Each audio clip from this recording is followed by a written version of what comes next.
بات سے التماس ہے کہ جناب سید محمد حبیب جعفری ابن سید محمد محمود جعفری صاحب کی صحت کے لیے آپ پروردگار عالم سے دعا فرمائیں۔ دوسری گزارش میری یہ ہے کہ جو حضرات فاصلے پر بیٹھے ہوئے ہیں وہ نزدیک تشریف لائیں، میں بہت ہی شکر گزار ہوں۔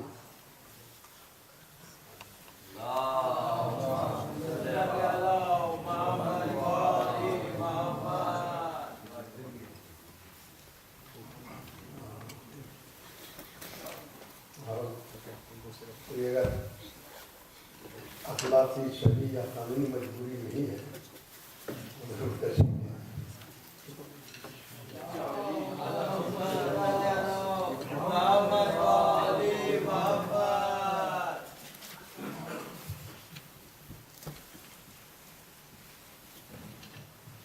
فاتحہ۔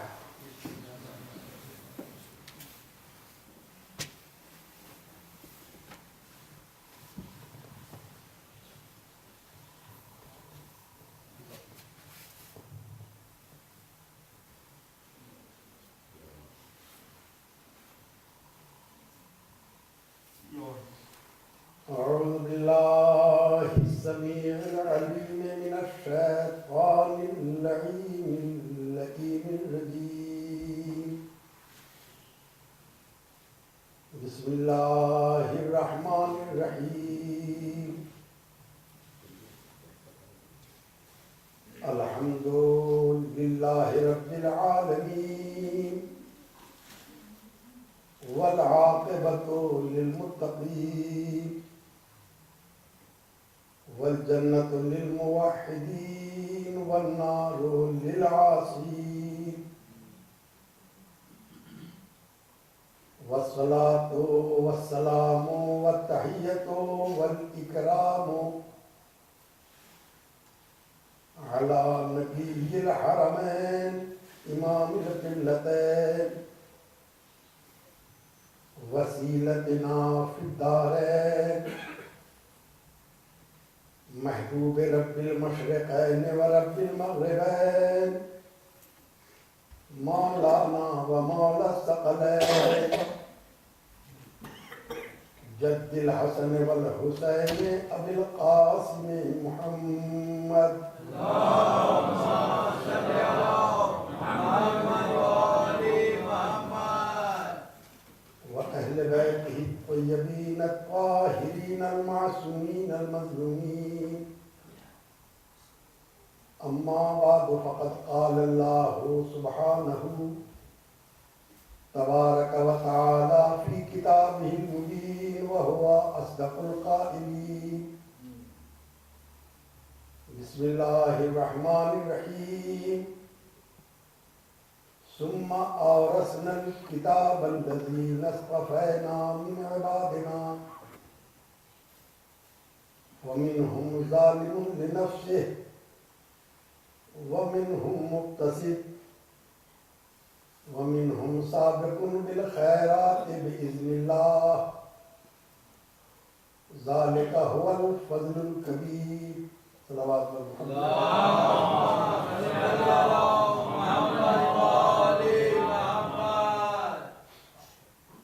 قرآن مجید کے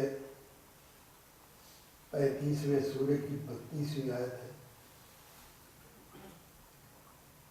اور اس سورہ کا نام سورہ فاتح ہے۔ تلاوت آپ کے سامنے میں نے جس آیت کی ہے اچھی خاصی طویل آیت ہے، جس کی وجہ سے یہ غلط فہمی بالکل نہ ہو کہ تقریر بھی طویل ہوگی۔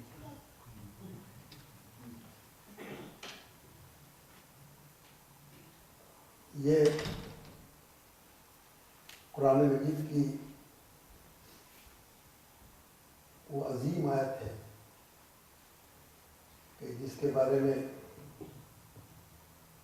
جس قدر کہا جائے کم ہے، اور آخر میں شاید یہی کہنا پڑے کہ حق تو یہ ہے کہ حق ادا نہ ہوا۔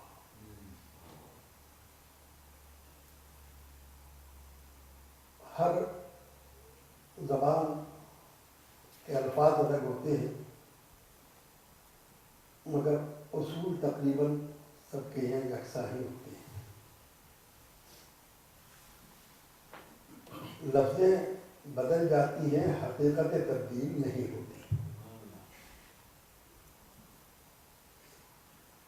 میں جس بنا پہ یہ عرض کرنے کی کوشش کر رہا ہوں وہ یہ ہے کہ آیت کی جو ابتدا ہوتی ہے، شروعات ہوتی ہے، وہ ایک لفظ سے ہوتی ہے، اور وہ لفظ ہے سما، اور گرامر کے اعتبار سے اس کو حروف کے خانے میں رکھا جاتا ہے۔ معنی میرے بزرگ نے فرمائے دیے ہیں، اس کے معنی ہے پھر۔ یہ ظاہر ہے کہ جب کوئی کسی موقع پر یہ لفظ پھر استعمال ہوتا ہے تو میں نے عرض کیا کہ لفظیں وہ کسی بھی زبان کی ہوں مگر مفہوم ایک ہی ہوتا ہے۔ تو جب یہ پھر یا اس کے متبادل الفاظ کسی بھی شکل میں استعمال ہوتے ہیں تو اس کا ایک ہی مطلب ہوتا ہے، اور وہ یہ ہے کہ بات نئی نہیں ہے بلکہ اس سے پہلے بھی ہو چکی ہے، پھر اسی لیے استعمال ہوتا ہے۔ کل پھر مجلس ہوگی، کل پھر یہ ہوگا، کل پھر یہ ہوگا، کل پھر آؤں گا۔ قرآن مجید نے اس آیت کا جب آغاز کیا ہے حقیقت کی طرف توجہ دلانے کے لیے، تو ارشاد یہ ہوتا ہے کہ پھر ہم نے وارث بنایا ہے کتاب کا۔ توجہ ہے،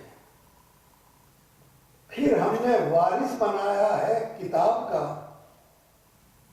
اس کا مطلب سیدھا سیدھا یہ ہے کہ کتاب نہ پہلے لاوارث تھی نہ اب لاوارث رہے گی۔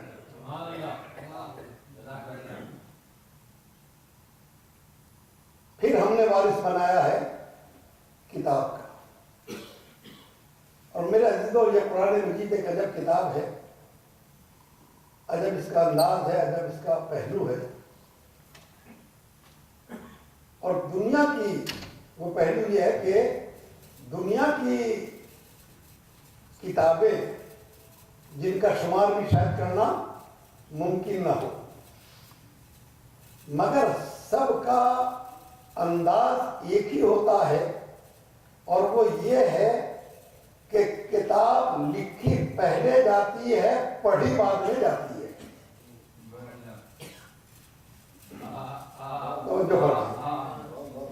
دنیا کی ہر کتاب لکھی پہلے جاتی ہے، پڑھی بعد میں جاتی ہے۔ تنہا یہ وہ واحد کتاب ہے جو پڑھی پہلے گئی ہے، لکھی بعد میں گئی۔ صلوات پر محمد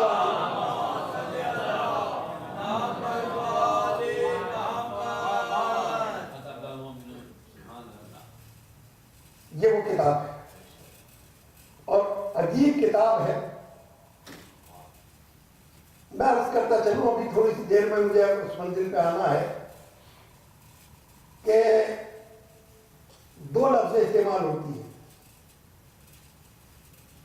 ایک قرآن اور ایک کتاب، مگر دونوں میں فرق ہے۔ یہ میں فرق بعد میں واضح کروں گا۔ اتنا فرق تو ابھی بھی بتا دوں، اندازہ ہو جائے گا کہ ہم کچھ لوگوں کو، کچھ مذہب کے ماننے والوں کو اہل کتاب تو کہتے ہیں، اہل قرآن نہیں کہتے۔ یہ خود ہی ایک بات بالکل وضاحت کیجیے ہے کہ اس کا مطلب یہ کہ دونوں میں فرق ہے۔ یہ کتاب کیا ہے؟ عجیب بات، یہ وہ کتاب ہے کہ جس کے بارے میں خالق کائنات ارشاد فرما رہا ہے، اورثنا الکتاب، ہم نے وارث بنایا ہے کتاب کا۔ ہم نے وارث بنایا ہے کتاب کا ان لوگوں کو کہ جنہیں ہم نے اپنے بندوں میں سے منتخب کر لیا ہے، چن لیا ہے. اور یہ بندے اس طرح کے ہیں، کچھ وہ ہیں کہ جو اپنے نفسوں پہ ظلم کرتے ہیں، کچھ درمیان کے ہیں کہ نہ بہت اچھے ہیں نہ بہت برے ہیں، اور کچھ ان میں سے ایسے ہیں کہ جو نیکیوں کی طرف سبقت کرتے ہیں، یعنی انتظار نہیں کرتے بلکہ نیکیوں کی طرف خود بڑھ جاتے ہیں. اور ایسے شاید بہت سے لوگ مل جائیں گے کہ جن کے یہاں یہ حالات ملتے ہوں کہ جہاں کوئی نیکی ہے وہ بڑھ گئے. مگر ایک عجیب سی عبارت خالق کائنات نے اس کے ساتھ شامل کر دی ہے، اور وہ یہ ہے کہ سابقون بالخیرات باذن اللہ، جن کی یہ سبقت اللہ کی اجازت سے ہوتی ہے. یہ سبقت اللہ کی اجازت سے ہوتی ہے، یعنی کچھ ایسے بندوں کو منتخب کیا پروردگار نے کتاب کی وراثت کے واسطے کہ ان کا ہر قدم اذن الہی کے تابع ہوتا ہے. صلوات محمد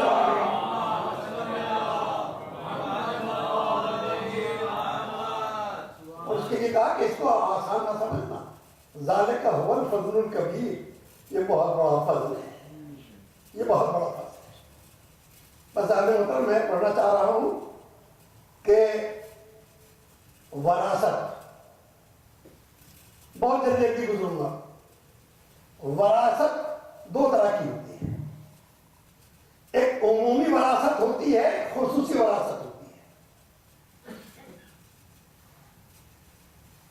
عمومی وراثت کی بھی دو قسمیں ہوتی ہیں، ایک سببی وراثت ہوتی ہے، ایک نسبی وراثت ہوتی ہے. سببی وراثت ہوتی ہے کہ جو کسی سبب کے رشتے کے نتیجے میں ایک دوسرے کو وارث بنائے. لفظ بدل کے عرض کر دوں کہ جیسے شوہر وارث ہوتا ہے بیوی کا، بیوی وارث ہوتی ہے شوہر کی. یہ سببی وراثت ہے، اس کا کوئی خاندان سے تعلق نہیں ہے. ایک سبب ہے رشتہ ازدواج، اس کی وجہ سے یہ ایک دوسرے کے وارث ہو گئے. ایک نسبی وراثت ہوتی ہے، جیسے باپ کا وارث بیٹا، بیٹے کا وارث باپ، دادا، جو اس طرح کے رشتے دار ہوتے ہیں. اور حیرت کی بات یہ ہے کہ سببی وراثت کی وجہ سے نسبی وراثت محروم نہیں ہوتی، اور نسبی وراثت کی وجہ سے سببی وراثت محروم نہیں ہوتی. اگر اولاد ہے تو اولاد کو بھی ملے گا اور شوہر اور بیوی کو بھی ملے گا. یہ الگ بات ہے کہ اگر کسی کے اولاد ہے تو بیوی کو 8واں حصہ ملتا ہے.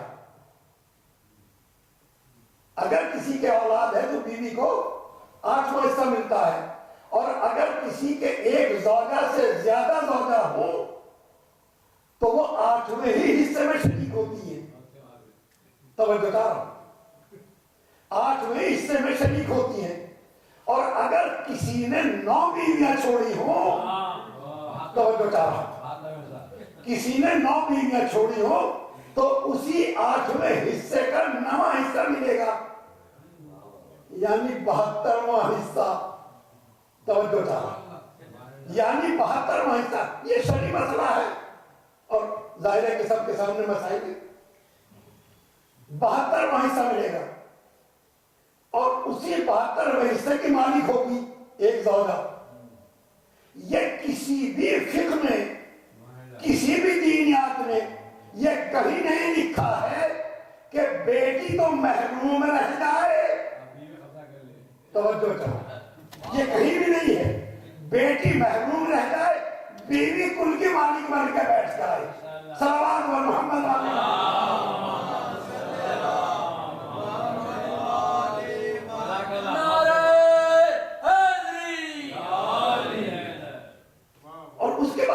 نسبی رشتہ ہوتا ہے. نسبی رشتے میں بھی 3 طبقے ہیں. پہلے کے حصے میں دوسرا محروم، دوسرے کے ہوتے ہوئے تیسرا محروم. مگر یہ سب بھی اسی میں ہے، اسی فریم ورک کے اندر ہے کہ یہ ہوگا تو اس کو نہیں ملے گا، یہ ہوگا تو اس کو نہیں ملے گا، مگر یہ بھی کسی بھی فقہی دینی آدمی یہ نہیں لکھا ہے کہ نسبی رشتے کے موجود ہوتے ہوئے پاس بیٹھنے والا وارث بن جائے. یہ بھی کسی بھی دینی آدمی میں کوئی بھی اس کو ماننے کے لیے تیار نہیں. یہ ہے عمومی وراثت، اور ایک ہوتی ہے خصوصی وراثت. یہ خصوصی وراثت قرآن مجید کے مطالعے سے جو معلوم ہوتا ہے وہ یہ ہے کہ یہ 3 چیزوں کی وراثت ہوتی ہے. یہ خصوصی وراثت ہر ایک کے لیے نہیں. یہ 3 چیزوں کی وراثت ہے خصوصی. وہ 3 چیزیں کیا ہیں؟ ایک تو کتاب کا وارث، میں نے ابھی آپ کے سامنے تلاوت کی ہے، ہم نے کتاب کا وارث پڑھایا. دوسرے جنت کا وارث، تیسرے زمین کا وارث. یہ قرآن مجید کی جہاں تک میرا مطالعہ ساتھ دینا یاد ہے. یہ 3 طرح کی وراثت ہے، خصوصی وراثت ہے. ایک جنت کی وراثت، ایک زمین کی وراثت، اور ایک کتاب کی وراثت. جنت کی وراثت کا ذکر قرآن مجید میں اس طریقے سے ہے کہ تلک الجنۃ التی نورث من عبادنا من کان تقیا. اس جنت کا وارث ہم اس کو بنائیں گے اپنے بندوں میں سے جو تقی ہوگا، پرہیزگار ہوگا. یہ مسئلہ. دوسری منزل وہ ہے کہ جہاں حضرت ابراہیم خلیل خدا جیسا برگزیدہ پیغمبر کہ جس کی عظمت خاتم المرتبت کے بعد میں سب سے بلند ہے، حضرت ابراہیم، وہ شیخ الانبیاء بھی، شجرۃ الانبیاء بھی، وہ اتنی عظیم ہستی پروردگار کی بارگاہ میں کچھ دعائیں کر رہی ہے. اور وہ دعائیں کیا ہے؟ وَجْعَلْنِي مِنْ وَرَثَةِ جَنَّاتِ النَّعِيمِ. میرے معبود مجھے جنت کے وارثوں میں سے قرار دے دے. توجہ فرمائیں، مجھے جنت کے وارثوں میں سے قرار دے دے. میرے پیغمبر آپ تو خلیل خدا ہیں، آپ کو تو یہ کہنا چاہیے تھا کہ مجھے بھی وارث بنا دے. سیدھی سیدھی بات یہ تھی کہ مجھے جنت کا وارث بنا دے، مگر ابراہیم نے دعا یہ نہیں کی کہ مجھے جنت کا وارث بنا دے. دعا یہ فرما رہے ہیں مجھے جنت کے وارثوں میں سے بنا دے. تو دائرے کے قرآن کے یہ الفاظ انسانی ذہن کو کچھ نہ کچھ دعوت فکر دے رہے ہیں کہ جن کے وارث، جن کے بارے میں حضرت ابراہیم یہ دعا کرتے ہوں کہ مجھے جنت کے وارثوں میں سے قرار دے دے، تو کچھ تو ایسی ہستیاں ہوں گی کہ جن میں شامل ہونے کی تمنا ابراہیم کر رہے ہیں. کچھ تو ایسی ہستیاں ہوں گی کہ جن میں شامل ہونے کی یہ تمنا حضرت ابراہیم کر رہے ہیں. تو پھر کون ہوں گے؟ تو ظاہر ہے کہ جو ان سے نیچے درجے کے نبی ہیں وہ تو ہو نہیں سکتے، اس لیے کہ یہ تو خود ہی ان سے بلند ہے. اور انہوں نے ان سے بلند ہے ایک ہستی، وہ ہے خاتم الانبیاء کی، مگر لفظ استعمال کی ہے جمع کی، جو کم سے کم 3 تو ہوں. جو کم سے کم 3 تو ہوں. وہ کہتے ہیں مجھے جنت کے وارثوں میں سے قرار دے دے، کم سے کم 3 تو ہوں گے. تو اب ڈھونڈ کے دیکھ لیجئے وہ کون ہے، اندازہ ہو جائے گا. ایک ہی دروازے پہ چلے جائیے ہو جائے گا. اور وہ دروازہ کون ہے کہ جہاں کا وارث خاتم الانبیاء مالک جنت، جہاں دوسری ہستی قسیم نار والجنت، جہاں کی خاتون جنت، اور جہاں کے بچے سرکار جوانان جنت. صلوات اللہ علیہ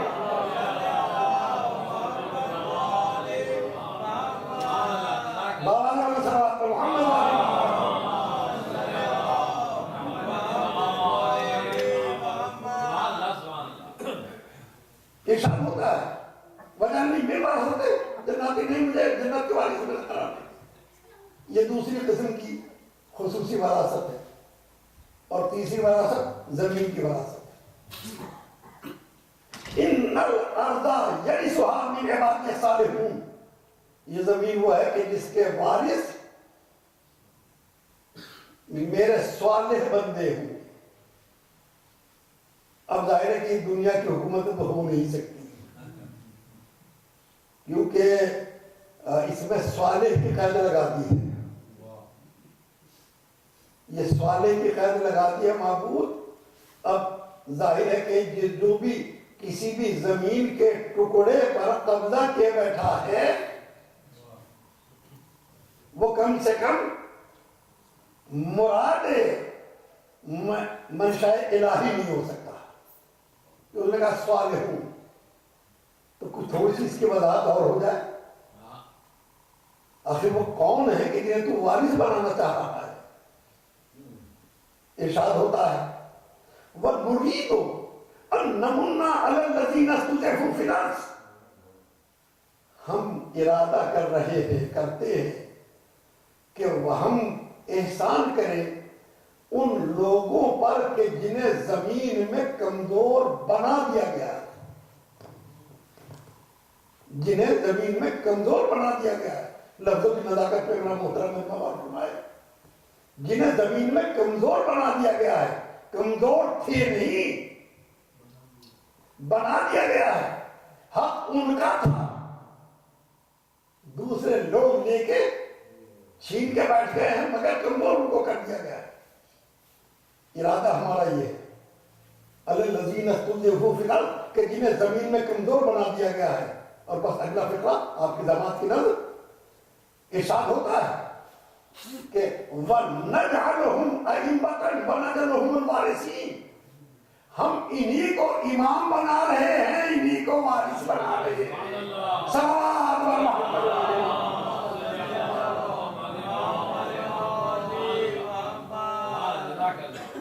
ہم ان کو امام بنا رہے ہیں، ان کو وارث بنا رہے ہیں۔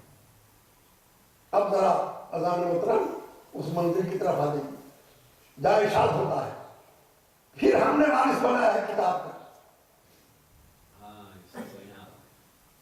پھر ہم نے وارث بنایا ہے کتاب کا۔ اور یہ عجب مسئلہ ہے، یہ قرآن مجید جو دنیا کے سامنے پیش آئی، اس نے ایک چیلنج کیا، اور چیلنج یہ کیا ہے کہ دیکھو اگر تمہیں یہ شک ہے کہ یہ اللہ کا کلام نہیں ہے بلکہ اس کا اپنا بنایا ہوا ہے، تو تم بھی مل کے بنا دو۔ جب ایک آدمی مل کے اتنے بنا سکتا ہے تو تم سب مل کے اس کا جواب لے آؤ۔ خاموشی۔ اس کے بعد میں ارشاد ہوا کہ اچھا اگر یہ نہیں ہو سکتا تو 10 سوروں کا جواب لے آؤ۔ 10 کا بھی جواب نہ لا سکے، کا ایک ہی سورہ کا لے آؤ۔ مطالبہ ہو رہا ہے کس سے؟ ہم سے نہیں، نہ ہندوستان میں رہنے والوں سے، نہ امریکہ رہنے والوں سے، ان عربوں سے کہ جو دنیا کو گونگا کہتے تھے اور خود کو عرب کہتے تھے۔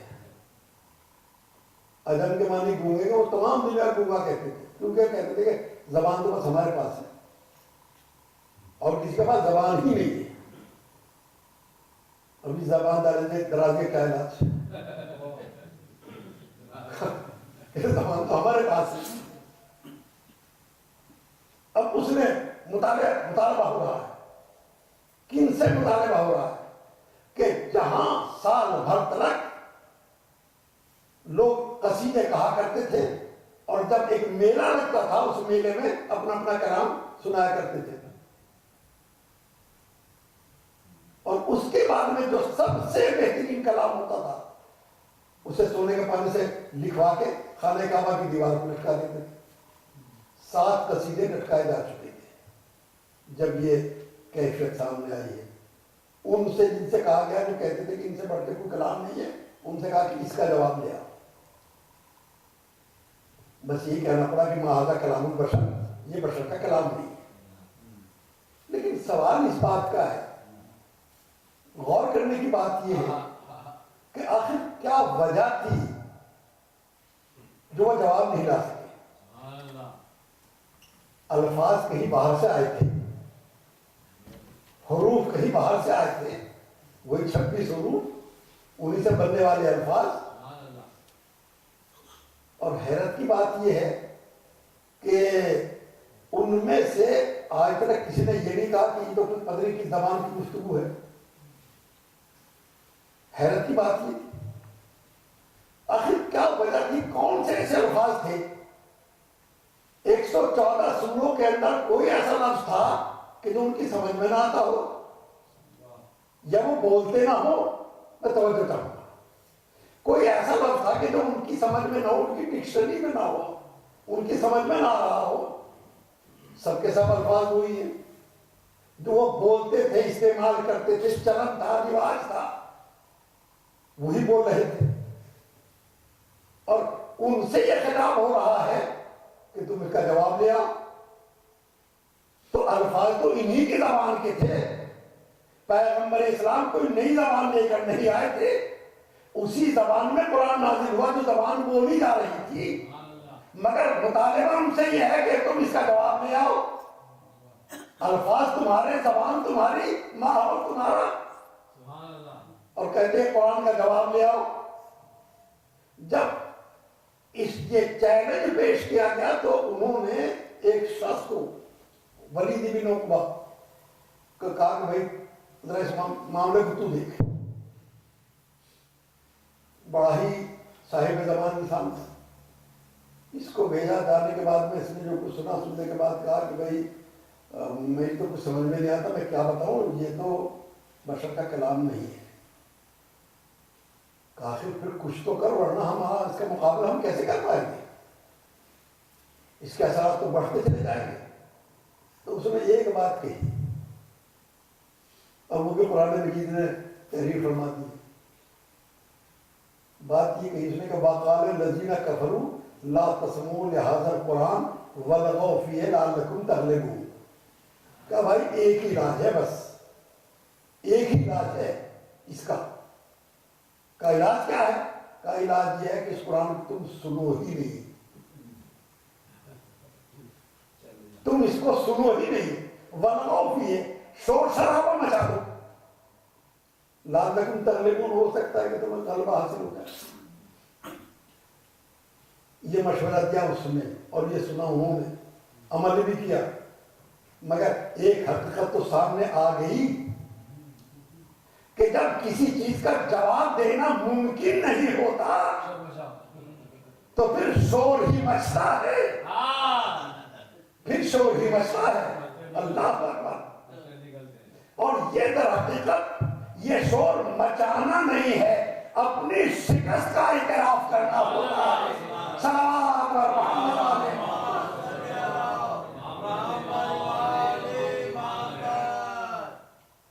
انہوں نے کہا بھائی یہی ایک طریقہ بچا ہے. بس عزیزان محترم، وہ کتاب جس کے بارے میں ایک مرتبہ یہ ارشاد فرما دیا گیا کہ دیکھو جب جواب نہ لا سکے تو ایک بار کہا گیا کہ قُلْ لَئِنِ اجْتَمَعَتِ الْجِنُّ وَالْإِنسُ عَلَىٰ أَن يَأْتُوا بِمِثْلِ هَٰذَا الْقُرْآنِ لَا يَأْتُونَ بِمِثْلِهِ وَلَوْ كَانَ بَعْضُهُمْ لِبَعْضٍ ظَهِيرًا. دیکھو تمہاری تو حقیقت کیا ہے، اوقات کیا ہے. اگر جن و انس کا اجتماع بھی ہو جائے تو اس قرآن کا جواب نہیں لا سکتی، اس قرآن کا جواب نہیں لا سکتی. اے میرے معبود، آخر ایسی کیا چیز ہے؟ یہی الفاظ تھے، یہی زبان تھی، یہی حروف تھے، مگر تو نے چیلنج کیا، وہ چیلنج نہ لا سکے. کہا یہ بتا رہے ہیں تاکہ ان کی سمجھ میں آ جائے کہ جب زمین پہ بولے جانے الفاظ کو خالق کائنات نے آسمان سے اتار دیا تو جواب نہ لا سکے، تو جو آسمان سے آنے والی ہستیاں ہیں جو کتاب کا وارث بن کے آ رہی ہے، ان کا جواب کیا لا سکتے ہو؟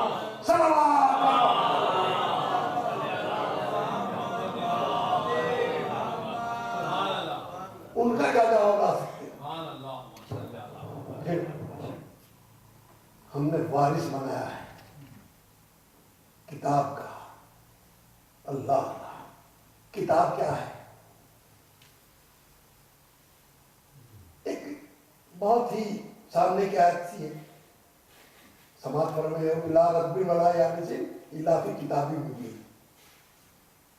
کوئی خوش کو تر چیز ایسی نہیں ہے کہ جو کتاب کے اندر موجود نہ ہو. تو بھارت کم سے کم ایک بات کو سمجھنے کے واسطے اتنا ایک معیار تو ہو جاتا ہے کہ جب کتاب اس پائے کی ہے، اس درجے کی ہے کہ دنیا کی ہر چیز اس کے اندر سمٹ کر آ گئی ہے، تو وارث کتاب بھی کم سے کم اس کے آس پاس کا ہی ہونا چاہیے. اور اس کو بھی اشارہ کر دیا ہے کہ کل شیء احصیناہ فی امام مبین. ہم نے ہر چیز کو امام مبین میں شامل کر دیا ہے، سمو دیا ہے، احصا کر دیا ہے. اب یہاں سے تھوڑا سا گرامر کا مسئلہ مجبوری میں آ رہا سامنے، اور وہ یہ ہے کہ ایک چیز کہلاتی ہے ظرف اور ایک چیز کہلاتی ہے مظروف. ظرف اس جگہ کو کہتے ہیں یا اس وقت کو کہتے ہیں کہ جس میں کوئی وجود ہوتا ہے، اسی لیے یا اسپیس ہوتا ہے یا ٹائم ہوتا ہے. اور جو چیز اس کے اندر ہے وہ کہلاتی ہے مظروف. آسان سی لفظوں میں یہ سمجھ لیں کہ گلاس میں پانی، گلاس ظرف ہے، پانی مظروف کہلاتا ہے. حال کے اندر مجلس ہے، اس کا مطلب ہے کہ حال ظرف ہے، جو لوگ بیٹھے ہو مظروف ہے. لیکن یہ طے ہے کہ ہمیشہ مظروف سے بڑا ظرف ہوگا. اس لیے کہ اگر کہیں وہ چیز پڑی ہوئی کہ جسے اندر جانا ہے تو وہ اس کے اندر سما ہی نہیں سکتی، ممکن ہی نہیں ہوگا. تو اب ظاہر ہے کہ جب ہم یہ کہتے ہیں کہ اس حال کے اندر 100 آدمی بیٹھے ہیں، 2000 بیٹھے ہوئے ہیں، تو اس کا مطلب یہ ہے کہ اس کے اندر اتنی گنجائش ہے کہ اس کے اندر اتنی چیزیں آ سکتی ہیں. اس میں کہا گیا کہ امام کے اندر ہم نے ہر چیز سمو دی ہے. یہ تو ماننا ہی پڑے گا چاہے مراد کچھ بھی لے لیں، مگر جو امام ہے، لفظ امام وہ اتنا وسیع ہے کہ اس کے دامن میں پوری کائنات سمٹ کر آ گئی.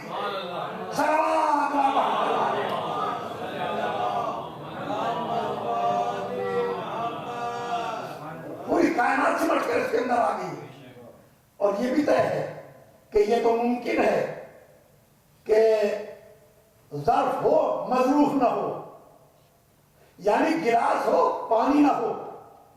یہ ہو سکتا ہے کہ یہ حال ہو لوگ نہ ہو، مگر یہ نہیں ہو سکتا کہ لوگ ہوں موجود بھی ہیں اور یہ حال نہ ہو.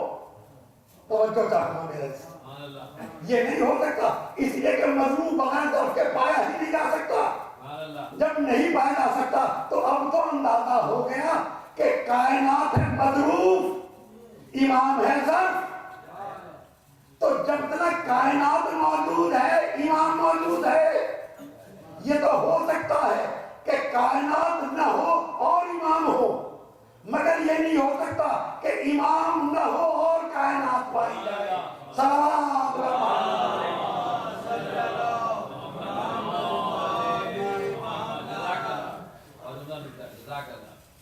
ہم نے وارث بنایا کتاب کو ان کو، کتنے ہم نے بندوں میں سے چن لیا ہے.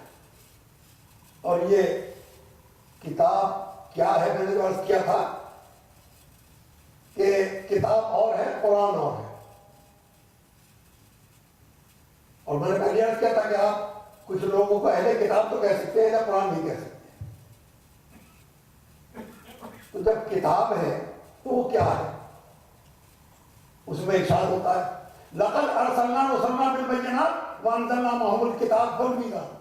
ہم نے رسولوں کے ساتھ روشن دلیلیں بھی بھیجی ہیں اور کتاب بھی نازل کی ہے.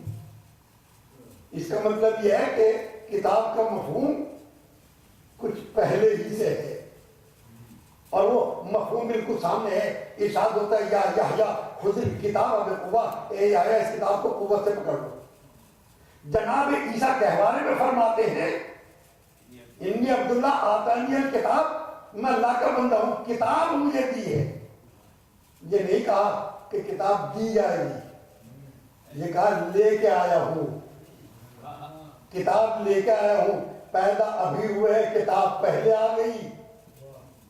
کہا یہی بتانے کے واسطے کہ جسے خالق بھیجتا ہے وہ پہلے ہی اسے کتاب دے کے بھیجتا ہے. تو اب اگر ایک بچہ پیدا ہو کے کہہ دے کہ مجھے کتاب ملی ہے تو تعجب کا مرحلہ نہیں، دوسرا بچہ کتابوں کی تلاوت کر کے بتا دے. انہوں نے دعویٰ کیا تھا، انہوں نے پڑھ کے سنا دی ہے. انہوں نے کہا تھا ایک کتاب ہے، انہوں نے تمام کتابوں کی تلاوت کر کے بتا دیا ہے. ہم والی سے کتاب بن کے آئے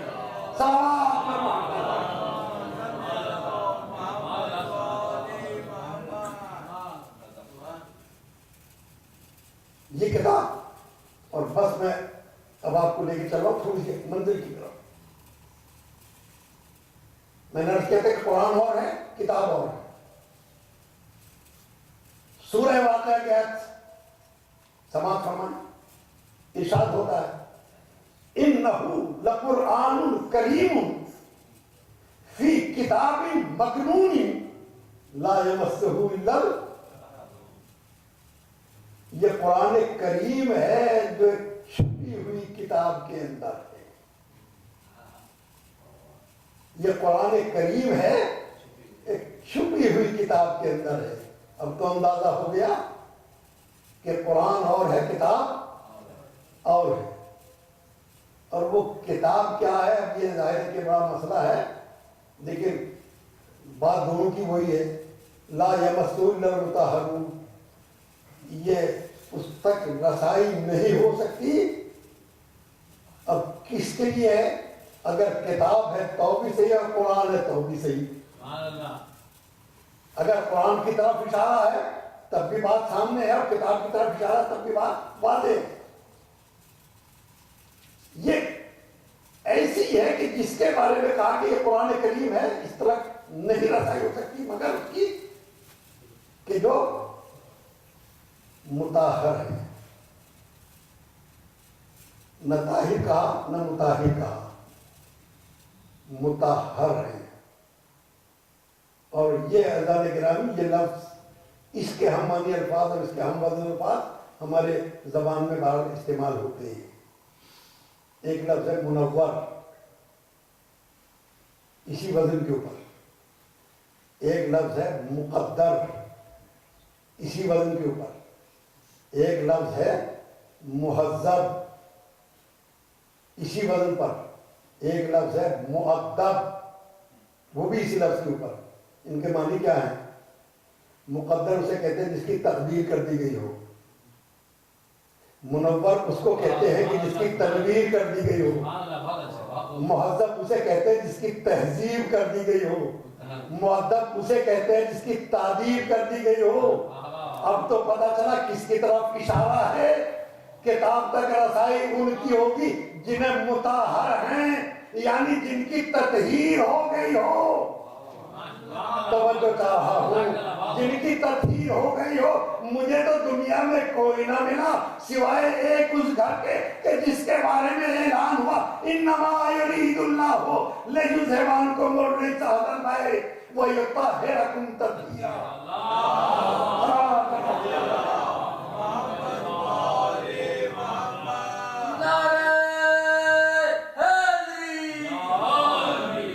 مجھے اس کے علاوہ نہیں ملا کہ جہاں جن کے لیے کہا گیا ہے مطہرون، جن کی تطہیر ہو گئی ہو، اور تطہیر کا اعلان بھی اس نے کیا ہے جو کتاب بھیجنے والا ہے. اور اس کے بعد عذاب محترم کہ وہ کہ جن کو رسائی ان کی ہوگی کہ جن کی تطہیر کر دی گئی ہے. اور جب یہ منزل ہے، عجیب منزل ہے، تو پالنے والے پھر یہ اوروں کے لیے کیوں ہے؟ کہ بے شک ہدایت سب کے لیے ہے مگر توسط ان کا ہے.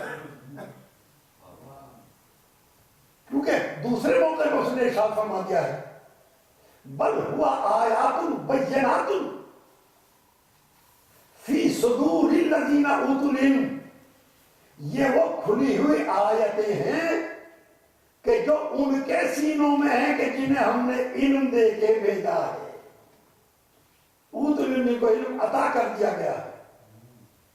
اب ظاہر ہے کہ علم دو طرح کا ہوتا ہے، کچھ وہ ہوتے ہیں کہ جو یہاں کے پڑھتے ہیں، سیکھتے ہیں اور اسکولوں میں، مکتب میں، کالجوں میں، یونیورسٹیوں میں جا کے علم حاصل کرتے ہیں، اور کچھ وہ ہیں کہ جن کو علم اللہ دے کے بھیجتا ہے، جنہیں اللہ علم دے کے بھیجتا ہے۔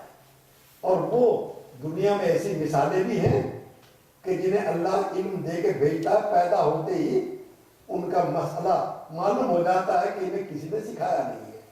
جیسے مثلا میں عرض کر دوں کہ بچے کو یہ کسی نے بتلایا کہ ماں کے چھاتی سے دودھ کیسے کیا جاتا ہے؟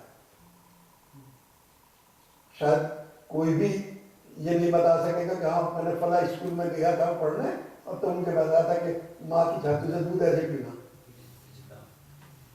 یہ ادھر ہی سے لے کے بھیجا جاتا ہے، اور کچھ کے اندر یہ صلاحیتیں ہیں بات میں۔ تو جب وہ ادھر سے علم آتا ہے تو وہ پابند استاد نہیں ہوتا، نہ پابند زمانہ ہوتا ہے۔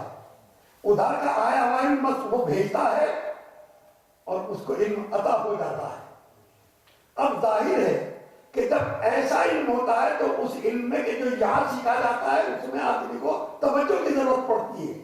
اگر کچھ دن گزر گئے ہیں، اب اگر کسی مسئلے کے بارے میں جا کے پوچھیے، کوئی بڑا سے بڑا میتھمیٹیشین بھی ہو، اس سے جا کے پوچھیے یہ سالو کر دے، کہا بھائی تھوڑا سا ٹائم دے دو، میں ذرا سا اس کو ایک مرتبہ کنسلٹ کروں۔ کسی بھی فیلڈ کا آدمی ہو، اگر تھوڑا سا وقت گزر گیا تو اسے ضرورت پڑتی ہے کہ، اور پھر کہا بھی جاتا ہے کہ العلم وحی لا یحصل الا بالتکرار، علم ایک ایسی وحی چیز کا نام ہے کہ یہ جب بھی حاصل ہوتی ہے جب اس کو ریپیٹ کرتے رہیے۔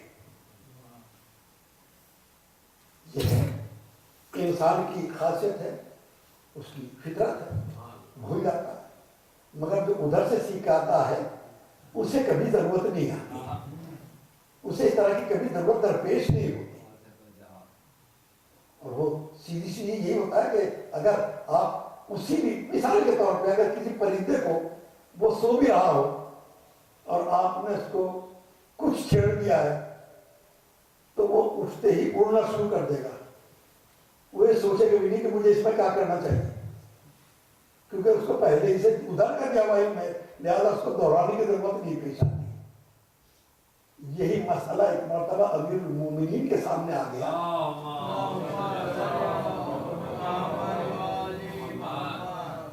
اور مسئلہ سامنے آنا تھا کہ کسی نے پوچھا کہ ذرا مولانا یہ فرما دیے، مختصر سے وقت میں مطالبہ تھا کہ اسلام کیا ہے۔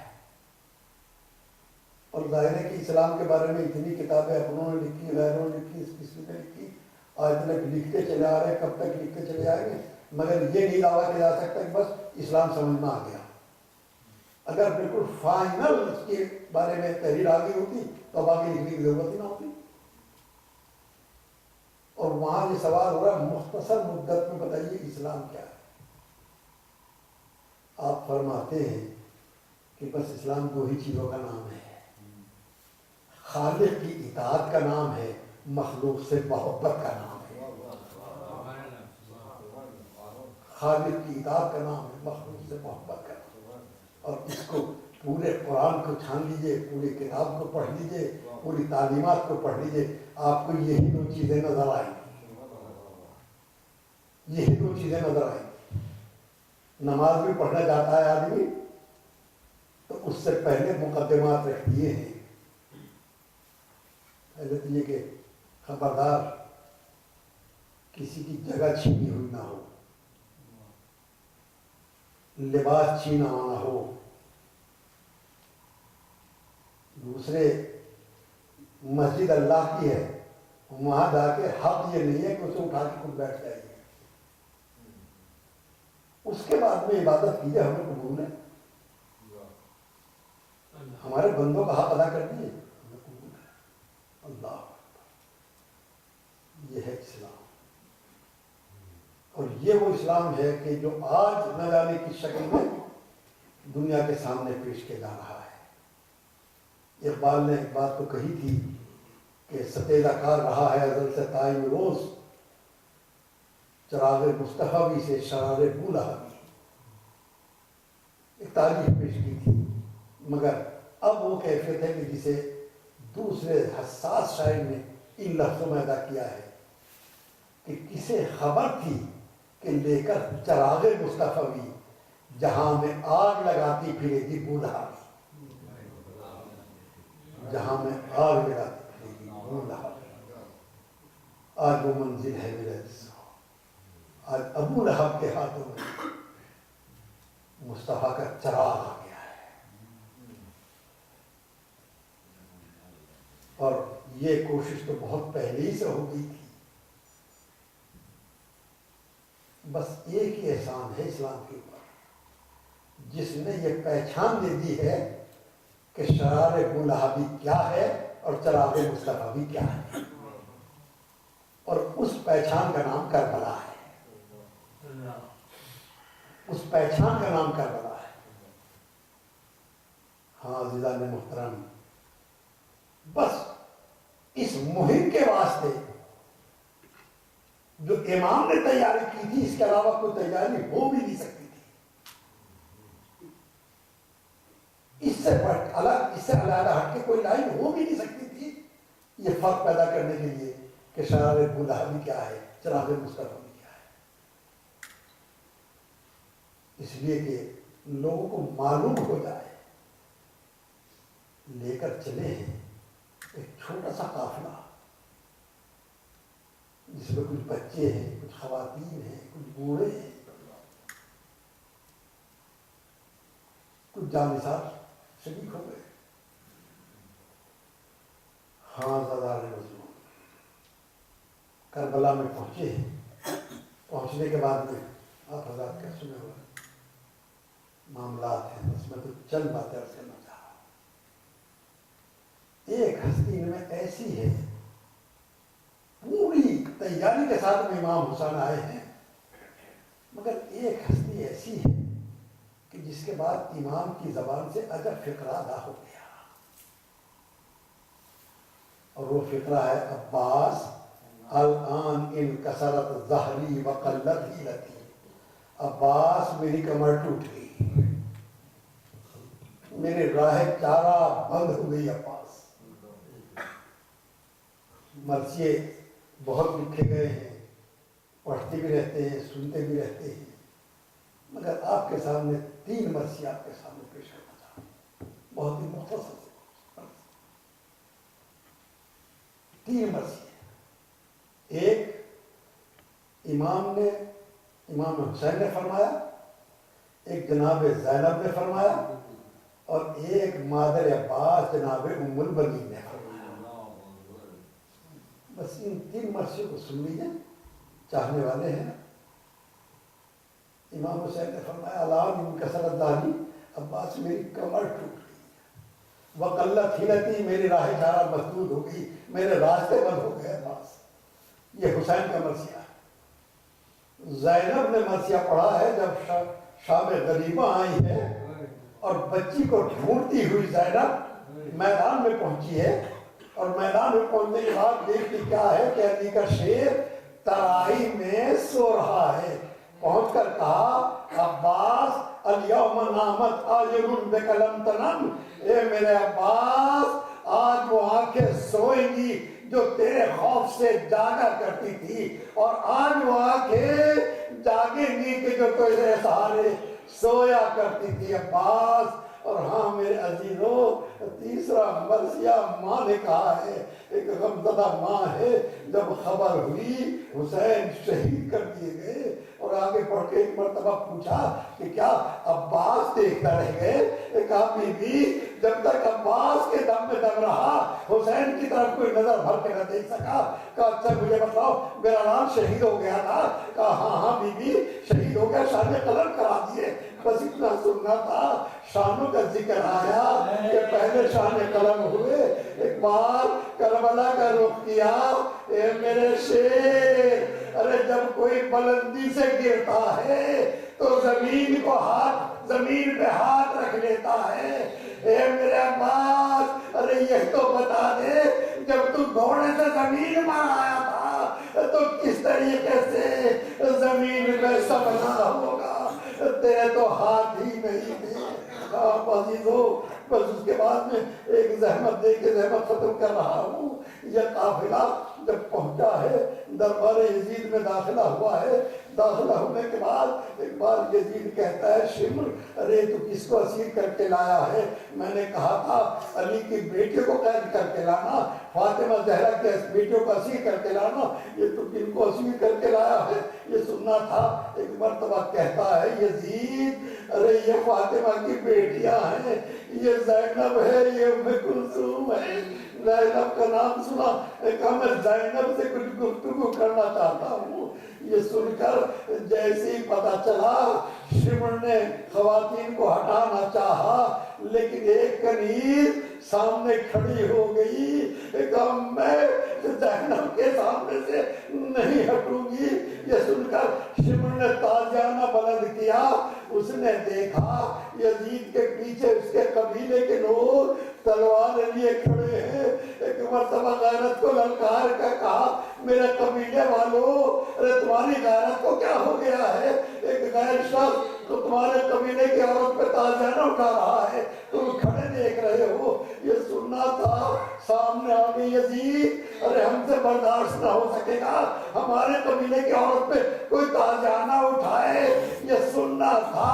ایک مرتبہ زینب نے دیکھا مدینے کا رخ نہیں کیا، نجف کا رخ نہیں کیا، کربلا کا رخ کیا، اور رخ کرنے کے بعد حسین کو نہیں پکارا، علی اکبر کو نہیں پکارا، گود کے پالوں کو نہیں پکارا، قاسم کو نہیں پکارا، آواز دی اے نامرادوں کی مراد، اے علی کے شیر، اے ابو الفضل العباس، ارے ایک کنیز کے بچانے کے واسطے اتنے لوگ موجود ہیں، تمہاری بہن کربلا سے درے کھاتی آ رہی ہے، ہمارا کوئی بچانے والا نہیں۔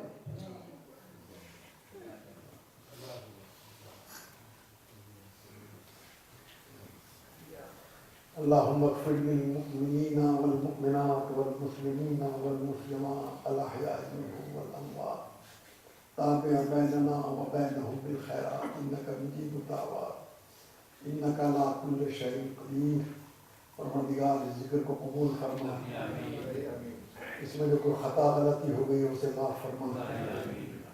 معبود فرش عذاب بچھانے والوں کی حسرت آرزویں منتیں مرادیں پوری فرما۔ پروردگار فرش عذاب پہ آنے والے تمام مومنین و مومنات و اطفال کی تمام دلی تمنائیں پوری فرما۔ معبود ہمارے قوم کے بچوں کو ان کی دولت عطا فرما، جو بیمار ہیں واقعی بیمار کربلا انہیں شفا عطا فرما۔ میرے معبود جو بے روزگار ہیں ان کو روزگار عطا فرما، جو صاحب روزگار ہیں ان کے روزگار میں ترقی عطا فرما۔